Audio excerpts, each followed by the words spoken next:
ने जिस तरह जीतन राम मांझी को लेकर बयान दिया था, उस पर अब सियासत शुरू हो गई है। विपक्षी दल सीएम नीतीश पर हमलावर हैं, तो कांग्रेस ने भी इशारों ही इशारों में सीएम को नसीहत दी है। बिहार कांग्रेस के अध्यक्ष अखिलेश प्रसाद सिंह ने कहा कि सदन में थोड़े बेहतर तरीके से भी सीएम अपनी बात रख सकते थे। कुछ हद तक कह सकते हैं कि कुछ भी बात जो उन्होंने कही है वो तो सच है। इस तो पूरा बिहार जानता है कि उन्होंने मुख्यमंत्री जब उन्होंने छोड़ा था अपना पद तो उनको बनाया था, लेकिन जिस तरह की बात उन्होंने की उसको थोड़ा बेहतर ढंग से रखा जा सकता था। तुम ताम की भाषा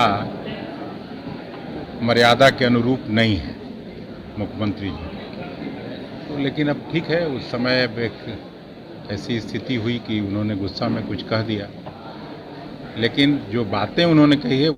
जीतन राम मांझी के बहाने दलित सियासत पर मंत्री श्रवण कुमार का भी बयान सामने आया है। उन्होंने कहा कि बिहार में सिर्फ विकास और काम की सियासत हो रही है।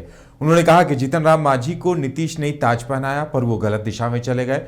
उन्होंने कहा कि जीतन राम मांझी को आज अब कोई नोटिस नहीं करता। वहीं लैंड फॉर जॉब मामले में ईडी की कार्रवाई को लेकर उन्होंने कहा कि जब भी चुनाव आते हैं तो ईडी रेस हो जाती है।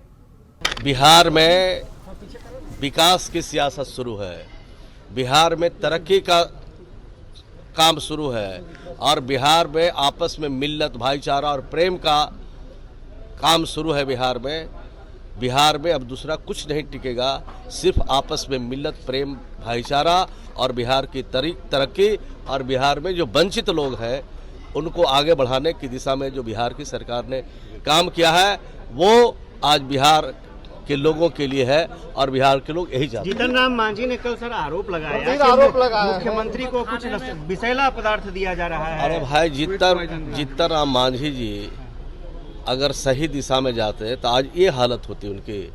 जिसको राज का ताज पहनाया गया, जिसको नीतीश कुमार जी ने अपना ताज पहरा दिया और ताज की गरिमा को जब नहीं रखा तो अब ये क्या बोलते हैं उसका कौन क्या माने हैं और बिहार की जनता कौन नोटिस ले रहा है। ऐसे लोगों की कोई नोटिस बिहार में भी नहीं ले रहे, देश में भी नहीं ले रहे हैं और किसके इशारे पर कर रहे हैं ये भी बिहार के लोग। पटना सिटी के अगमकुआं थाना क्षेत्र में पुलिस ने शराब तस्करों के खिलाफ बड़ी कार्रवाई की है। ट्रांसपोर्ट नगर के पास एक ट्रक को उत्पाद विभाग ने पकड़ा। 328 पेटी अवैध शराब से भरे इस ट्रक को पुलिस ने जब्त कर लिया। जब्त शराब की कीमत लगभग 35 लाख आंकी गई। शराब को ट्रक में तहखाना बनाकर उसकी तस्करी की जा रही थी। पुलिस ने कार्रवाई करते हुए इस मामले में ट्रक के ड्राइवर को गिरफ्तार किया है।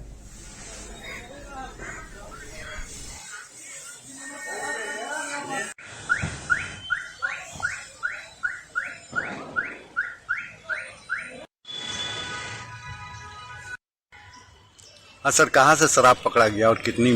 ये गुप्त सूचना मिल रही थी कि ट्रांसपोर्ट नगर में शराब का कंसाइनमेंट आने वाला था। इसी के क्रम में उत्पाद का टीम के द्वारा जो है तो छापामारी किया गया और वहाँ पर खड़ी जो गाड़ियाँ थी उसको जांच की गई स्कैनर के द्वारा। तो स्कैनर में यह स्पष्ट हुआ कि वो शराब की गाड़ी में जो भूसी लदा हुआ उसके नीचे जो है शराब के कार्टून्स हैं। उसके बाद उसकी जांच की गई, उसको वही ड्राइवर के साथ ट्रक को जब्त किया गया। तहखाना बनाया हुआ था। इसके नीचे जो तहखाने में वो 328 कार्टन शराब जब्त किया गया, लगभग 35 लाख का। कहाँ से आ रहा था सर? इसकी जांच की जा रही है। हम लोग ड्राइवर से पूछताछ कर रहे हैं। पूछताछ के क्रम में जो भी उसके सूचना आएगी। ड्राइवर की पहचान क्या हुई है? ड्राइवर हरियाणा का है, रोहतक का। उससे पूछताछ किया जा रहा है। उसका दूध किधर से आया है, कहाँ जाना था, इसकी जानकारी दी जा रही है। आए दिन देखा जा रहा है कि अगमकुआं थाना क्षेत्र में काफ़ी मात्रा में शराब पकड़े जा रहे हैं। हाईवे पे जनरली हम लोग जांच लगाते हैं और वो शराब जो है तो हाईवे पे ही पकड़ी जा रही है। तो अगमकुआं थाना क्षेत्र के अंतर्गत ही ट्रांसपोर्ट नगर। जीविका के सतत जीविकोपार्जन योजना के तहत जीविका परियोजना इकाई कार्यालय मुशहरी प्रखंड में आयोजित कार्यक्रम में 2536 दीदियों को उपविकास आयुक्त आशुतोष द्विवेदी ने उनकी परिसंपत्तियों को वीडियो कॉन्फ्रेंसिंग के माध्यम से हस्तांतरित किया। इस मौके पर उपविकास आयुक्त आशुतोष द्विवेदी ने पत्रकारों को जानकारी देते हुए कहा कि जीविका परियोजना के जरिए गरीब और समाज के अंतिम तबके की महिलाओं के जीविकोपार्जन में आशातीत विकास के नए आयाम हर दिन गढ़े जा रहे हैं। ऐसे में घूंघट में रहने वाली महिलाओं को जीविका ने समाज की मुख्य धारा में जोड़कर आधी आबादी को हक दिलाने का काम किया है। लोगों को आज संपत्ति का हस्तांतरण आज उन्हें सदर जीविकोपार्जन योजना के तहत जीविका द्वारा किराना दुकान पति रहे हैं तो कहूँ ना हम जाते थे, पति के डेट का लगा साइकिल दुकान थी, दुकान करते करते एक बार एक उनको तबीयत खराब हुआ। तबीयत खराब होने के बाद ना बहुत इलाज कराते कराते ना वो डेट कर गए। डेट करला के बाद ना दीदी भैया ने जीविका द्वारा से गए तो किराना दुकान मिला। दुकान मिलने के बाद वही दुकान से चलाते हैं, दुकान चला के एक बेर मिला 10,000 रुपया, 10,000 घर बनाने के लिए। एक बेर मिला 20,000 के सामान दुकान करने के लिए। दुकान करते हैं, दुकान करके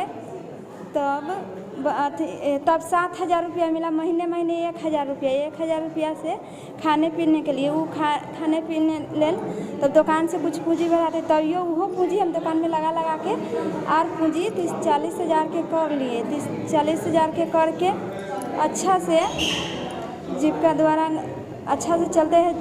आज जो जीविका के द्वारा जो अति गरीब परिवार जो होते हैं उनको सतत जीविकोपार्जन योजना के तहत उनको एक सस्टेनेबल रोजगार उपलब्ध कराया जाता है, जिसमें चाहे उनको किसी प्रकार की दुकान या ये सारी चीज़ें करवाई जाती हैं। आज उसी के क्रम में एक साथ 2,536 ऐसी दीदियों को रोज़गार दिलाया गया है, जिसमें कई की अलग अलग प्रकार की दुकानें हैं, कुछ की परचून की दुकानें हैं, कुछ नाश्ते वगैरह की दुकानें हैं। तो उसमें ऐसे 2,536 दीदियों को दुकान दी जा रही, जिसमें उन दुकान में जो भी वो सेल करेंगे उनकी परिसंपत्तियों का हस्तांतरण किया गया है। तो एक साथ ही एक बार में लगभग 6 करोड़ और 79 लाख रुपए की परिसंपत्तियों का हस्तांतरण 2,536 दीदियों को किया गया है। ये निश्चित रूप से उन सभी के जीवन में एकदम युगांतरकारी परिवर्तन लाएगा और उनके पूरे परिवार को समाज में आगे बढ़ाएगा। मैं इस सब के लिए इन सारी जो 2,536 दीदियाँ और उनके परिवार वालों को शुभकामनाएं देता हूँ। मौलाना अबुल कलाम आजाद की जयंती पर विचार गोष्ठी का आयोजन किया गया। इस दौरान कांग्रेस विधानमंडल दल के नेता शकील अहमद खान का बड़ा बयान सामने आया। उन्होंने कहा कि आज वैचारिक शून्यता से भरे लोगों का राज है। सरकार की स्थिति इसलिए खराब है क्योंकि सरकार में शामिल लोग बौद्धिक नहीं है। राजनीति में शामिल लोगों का अब किताबों से रिश्ता नहीं रहा। उन्होंने क्या कुछ कहा, आइए सुनाते हैं हम आपको। उनका रिश्ता कभी नहीं छूटा और जिस समाज का, जिस नेता का, जिस कम्युनिटी का किताबों से रिश्ता नहीं छूटता, वही बुनियादी तौर पर समाज को आगे लेके बढ़ा सकता है।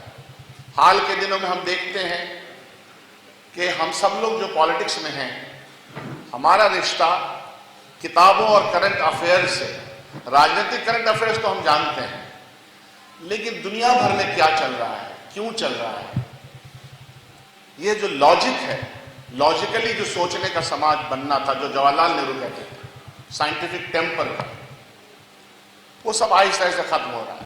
उनका रिश्ता कभी नहीं छूटा और जिस समाज का, जिस नेता का, जिस कम्युनिटी का। आने वाले पर्व त्योहारों को लेकर बिहार पुलिस मुख्यालय ने अपनी तैयारियां पूरी कर ली हैं। दीपावली, भैया दूज, छठ महापर्व पर भारी मात्रा में पुलिस बल की तैनाती की गई है। एडीजी मुख्यालय जितेंद्र सिंह गंगवार ने बताया कि 24 कंपनियां विशेष पुलिस बलों की तैनात की गई है और दीपावली और छठ पर्व में अश्वारोही दल की भी तैनाती की जा रही है।